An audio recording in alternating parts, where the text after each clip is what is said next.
હું અરડો ગામનો સરપંચ છું નરસિંહભાઈ ખોડાભાઈ ગજેરા।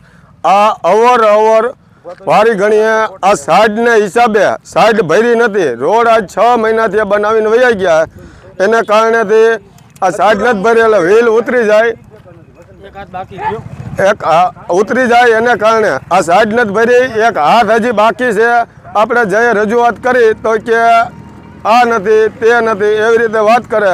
આજ કેટલી વાર રજૂઆત કરી છે પણ હજી કાંઈ થયું નથી, એને કારણેથી આ અમારે લગભગ 6ઠું 7મું એક્સિડન્ટ છે। 4 લોકો તો એક્સપાયર થઈ ગયા, અરડોયના જ, બહારના તો જેટલા થયા હોય એ ખબર નથી, પણ અરડોયના જ 4 લોકો એક્સપાયર થઈ ગયા ને 7-8 ને ઈજા। હજી પરમદીર એક્સિડન્ટ થયું હતું એ હજી હોસ્પિટલે હે ને કાલે એક્સિડન્ટ થયું આવડા દલિત લોકોને તો એ સવારે એક્સપાયર થઈ ગયો। એને કારણેથી આ અવારનવાર સાઈડ નથી ભરતા, એને કારણેથી આ એક્સિડન્ટ થાય। જય હિન્દ, જય ભારત। આગામી દિવસોમાં આ જે તમારો પ્રશ્નનું નિરાકરણ નહીં આવે તો તમે શું કહેશો, શું કરવા માંગશો?